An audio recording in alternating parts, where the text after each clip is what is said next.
You've probably felt it before. You walk into a room. You act like yourself. Calm. Thoughtful. Observing. And somehow, people look at you like something is off. Not wrong. Not bad. Just, not real. They smile at you. But it feels forced. They talk to you. But it feels distant. And deep down, you sense it. They think you're being fake. But here's the truth. You are not fake. You are just not like them. And in a world that runs on noise, speed, and surface-level connection, depth can feel suspicious. This is the INFJ paradox. Your most natural self is exactly what makes others uncomfortable. And today, we're going to break down 12 deep psychological reasons why your normal feels fake to so many people. Not to change who you are, but to finally understand why this keeps happening. Because understanding this changes how you see every interaction. And more importantly, how you see yourself. 1. The silence that feels too intentional. Your pauses are not empty. They are full. Full of thought. Full of awareness.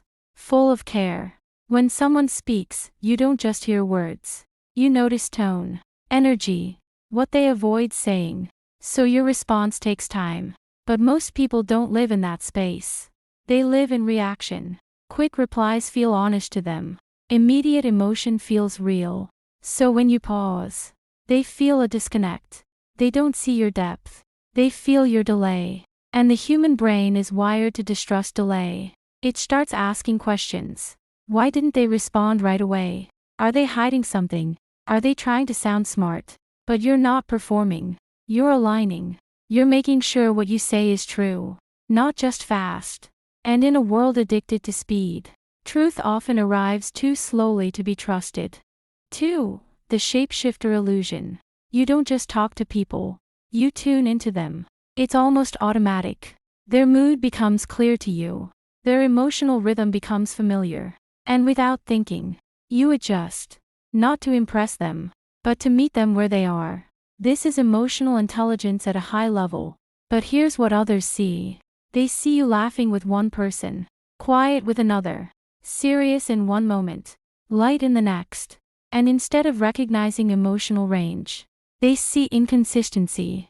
Because many people operate from a fixed social identity. They are one version of themselves everywhere. So when they see someone fluid, it feels unstable. They ask themselves, which one is real? But that question comes from a limited model of identity. You are not switching identities. You are expressing different layers of the same identity. Like light passing through different surfaces. Still the same light, just a different reflection. 3. The hidden world inside you. There's a lot going on inside your mind. Patterns, connections, insights. You often understand things before others do. Not because you're trying to be ahead, but because your mind naturally connects deeper layers. But you don't always share it, because you've learned something important. Not everyone wants depth. Not everyone is ready for truth in its raw form. So you simplify, or you stay quiet. And over time, this creates a gap. People sense there's more beneath the surface, but they don't have access to it. And when humans sense something they can't access, they become uncomfortable. They prefer what is obvious, predictable, visible. So they interpret your hidden depth as distance. And distance often gets labeled as fake. 4. Your calm disrupts emotional expectations. There is an unspoken rule in most social interactions. Match the energy. If someone is excited, you match excitement. If someone is angry, you match intensity. If someone is upset, you mirror distress. This creates emotional synchronization. It makes people feel understood. But you don't always follow this rule. You regulate instead. You stabilize the moment. If someone is overwhelmed, you become grounded. If someone is reactive, you slow things down. To you, this feels like support. But to them, it feels like mismatch. And mismatch feels like disconnection. They may think, why aren't they reacting like me? And that question quickly turns into doubt. Are they even being real right now? They don't realize you are doing something more advanced. You're not just feeling with them. You're holding space for them. 5. You break unspoken social agreements. Every social group has invisible rules. Don't say certain things. Don't question certain behaviors. Don't go too deep, too fast. These rules are rarely spoken, but they are strongly felt. And you have a quiet tendency to break them. Not aggressively, not intentionally, but naturally, because you value truth over comfort. So you might ask a deeper question, or point out something others ignore, or shift the conversation into more meaningful territory. And suddenly, the atmosphere changes. People feel exposed, not because you attacked them, but because you removed the layer they were hiding behind. And when people feel exposed, they defend. They don't say, "That made me uncomfortable." They say, "That felt fake." Because calling something fake is easier than admitting it revealed something real. 6. Depth feels like intensity to others. To you, depth is normal. It's where you feel most comfortable, talking about meaning, purpose, human nature. But to others, this can feel like intensity, because they are used to lighter interactions, topics that don't require emotional investment. So when you go deeper, they feel pressure. Even if you're calm, even if your tone is gentle, the content itself feels heavy to them, and they may interpret that as unnatural, like you're trying too hard, like you're performing depth. But you're not trying, you're just not skimming the surface. 7. You reveal yourself slowly. You don't rush connection. You build it, layer by layer. Trust first, then openness, then vulnerability. This is healthy, but it's also rare. Many people are used to fast bonding, quick sharing, immediate openness. So when you take your time, they feel a delay. And again, delay creates suspicion. They may think, "Why aren't they opening up? What are they hiding?" They don't see your process. They only see your pace. And your pace feels unfamiliar. 8. Your integrity feels like resistance. You don't easily go along with things that don't feel right, even in small moments. A joke that crosses a line, a conversation that feels dishonest, a group opinion that doesn't sit well with you. You may not confront it directly, but your energy shifts. You disengage slightly. You become quieter. And people notice. They feel the shift, but they don't always understand it. So they interpret it through their own lens. Why did they suddenly change? That felt fake. But what actually happened is that your inner values stayed consistent, and the environment didn't. 9. You reflect more than you reveal. In conversations, you often focus on the other person. You ask questions. You listen deeply. You explore their thoughts. And because of that, people feel seen by you. But here's the imbalance. They reveal themselves, but you don't always reveal yourself in the same way. So over time, they realize something. They know a lot about themselves around you, but not as much about you. And that creates a strange feeling, like they've been open, but you haven't, even though you have, just in a different way. And again, that difference gets misunderstood. 10. You move between worlds. You can exist in multiple layers at once. The external world, and your internal world. You can be in a conversation, while also observing it, not judging, just noticing patterns, dynamics, energy shifts. This dual awareness is powerful, but it also creates a subtle distance. Others are fully immersed. You are both immersed and aware. And that awareness can make your presence feel different, harder to define, harder to categorize. And when people can't categorize something, they often distrust it. Now we reach something deeper. Not just how others see you, but why it affects you the way it does. Because even if you understand all of this logically, there's still a feeling that stays. That quiet question. Why do people misunderstand me so easily? 11. You don't perform identity. Most people build identity outward. They show it, repeat it, reinforce it. This is who I am. This is how I act. This is what I like. It becomes predictable, consistent on the surface. But your identity doesn't work like that. Yours is internal. It's not something you display constantly. It's something you live quietly. So depending on the situation, people may see different parts of you. Not because you're changing, but because you're not performing a fixed version. And that creates confusion. Because people rely on patterns. They want to quickly define you, put you in a box, understand you in seconds. But you don't offer that. You require time, and attention, and presence. And in a fast world, anything that requires time feels suspicious. So instead of slowing down to understand you, they speed up to label you. And the easiest label is this: fake.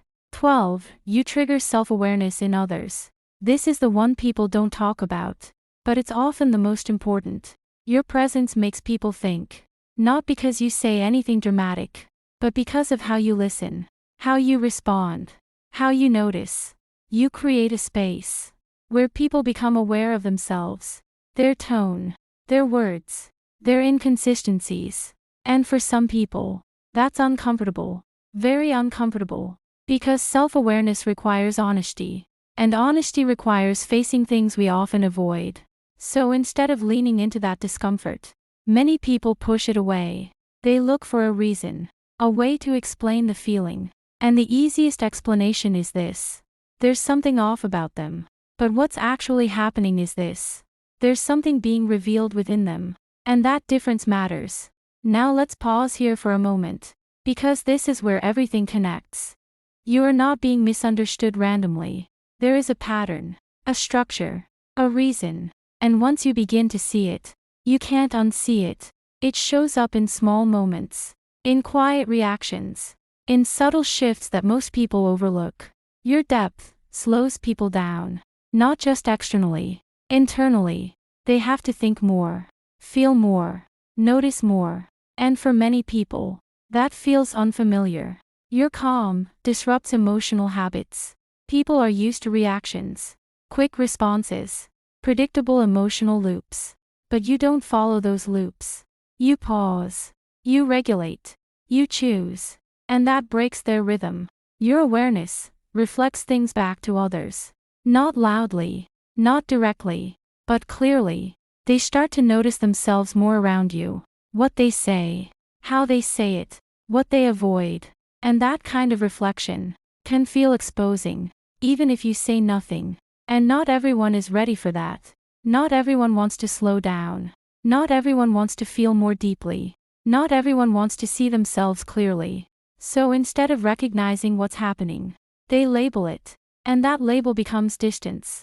The hidden cost of being this way. You may not say it out loud. You may not even fully explain it to yourself. But you feel it. In the quiet moments after conversations. In the pauses that linger a little too long. That subtle distance in conversations. It's not obvious, but it's there. A slight disconnect. A thin layer between you and them. That moment when someone pulls back. Not dramatically, just enough for you to notice.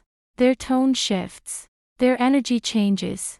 And you feel it instantly. That shift in energy you can't ignore. Because you're wired to notice it, even when you wish you didn't. And over time, these small moments add up. They create a pattern of questioning.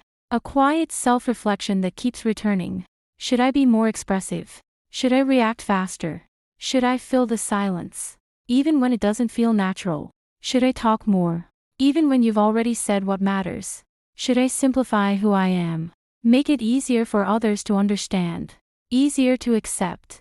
But here's the quiet truth. Every time you move away from your nature, you feel it. Not immediately, but soon after. A small disconnect. Like something is slightly off. Not wrong, but not right. A subtle tension. In your chest. In your thoughts. In the way you replay the moment. Because you're no longer aligned. You said something you didn't fully mean. You reacted in a way that wasn't natural. You adjusted too far. And your mind notices. Your body notices. And alignment matters to you more than approval. Even if approval feels easier in the moment. Even if alignment feels harder in the long run. Even if it means being misunderstood a little longer. Why you attract the right people. Slowly. Here's something important. Something easy to miss if you focus only on being misunderstood. While many people misunderstand you, a few people recognize you immediately. Not completely. Not all at once. But enough. enough to pause, enough to notice. They feel something different, something they can't fully explain, but they don't rush past it. Something calm, not empty, grounded, something real, not performed, not exaggerated, something steady, something grounded, like your presence doesn't demand anything, but offers something, and they don't rush to label it. They don't need to define you instantly. They allow space. They let the understanding build. They get curious. Instead of defensive, they ask. They observe. They stay. They lean in instead of pulling back. Even if they don't fully understand you yet, even if it takes time, these are your people. Not because they are identical to you, but because they are open to depth, open to nuance, open to discovering instead of labeling. But they don't appear quickly, because that level of openness is not common, because they are rare, just like you. And that's why your connections often take time. They don't happen instantly. They build quietly, gradually, naturally, and sometimes you may question the wait, wonder if it would be easier to connect faster. But when they form, they go deep, not surface level, not temporary, very deep. The kind of connection that doesn't need constant reassurance. The kind that feels stable. The kind that understands without forcing explanation. The truth about fake. Let's redefine this word for a moment. Because it's been used against you in a way that doesn't fit. It's been applied to your silence, your calm, your depth. But those things are not fake. They are intentional. They are real. Fake is not depth. Depth requires honesty. Fake avoids it. Fake is not calm. Calm requires control. Fake often reacts without awareness. Fake is not thoughtful silence. Silence can hold truth. Fake fills space without meaning. Fake is not emotional awareness. Awareness requires attention.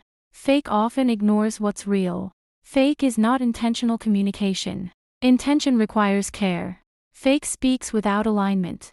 Real fake is performing a version of yourself to gain approval, saying what fits instead of what's true, acting how others expect instead of how you feel. And that's exactly what you struggle to do, even when it would make things easier, even when it would smooth interactions, even when it would reduce friction.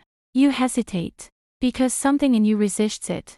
So if anything, your challenge is the opposite, not being too fake, but being too real. Too consistently. You are too real. In environments that aren't used to it. And when people aren't used to something, they question it. Not because it's wrong, but because it's unfamiliar. What to do with this awareness? You don't need to change who you are. That's not the goal. And it never was. But you can adjust how you navigate. Not to become someone else, but to move through situations with more ease. To reduce unnecessary friction. To make connection more accessible, without losing yourself. Sometimes, you can explain your pauses, not in a long explanation, just something simple, a small bridge. I like to think before I respond. That one sentence can shift how people interpret your silence. It turns confusion into understanding. Sometimes, you can reveal small parts of your inner world sooner. Not everything, not all at once. Just enough to close the gap. A thought, a feeling, a perspective, something that lets people see there is more beneath the surface, without overwhelming them. Sometimes, you can match energy briefly, just for a moment, just enough to connect, before grounding the moment, before bringing it back to your natural state. These are not compromises. You're not losing yourself. You're not becoming someone else. These are bridges. Ways to meet people halfway, without leaving where you stand. And bridges help people reach you, without losing your foundation. If you've made it this far, you already know something. Not intellectually, but deeply. You've always felt different. In rooms, in conversations, in the way you process the world. Not better, not above, not disconnected, not worse, not lacking, not behind. Just different. And for a long time, that difference may have felt like a problem. Something that created distance. Something that made things harder. Something to fix. Something to adjust. something to hide, just enough to fit. But now you're starting to see it clearly. Not all at once, but piece by piece. It's not a flaw. It's a pattern of depth. A consistent way of experiencing, thinking, and responding in a world that often stays on the surface. And that comes with friction. Moments of misunderstanding, moments of distance, moments of doubt. But it also comes with something rare. Something not everyone develops. Clarity. The ability to see beyond what's obvious. Insight. The ability to understand what's not being said. And the ability to connect in a way most people never experience. Not quickly, not casually, but meaningfully. So the next time someone feels like you're fake, pause for a moment. Not to change yourself, not to correct your nature, but to remember this. You are not here to match every environment. Not every space is built for depth. Not every interaction is meant to go further. You are here to bring something different into it. Something steady, something aware, something real. And the people who are meant to understand you will. Not instantly, not in every situation, not immediately, not always easily. There may be confusion first. There may be distance at first. But deeply, they will see it. They will feel it. And when they do, something shifts. You won't feel like you have to explain yourself constantly. You won't feel like you have to adjust so much. You won't feel fake anymore. You'll feel recognized. If this resonated with you, there's a reason. Not by accident. Not by chance. Something in you recognized something true. And there's more to explore. More to understand. More to see clearly. Stay with it.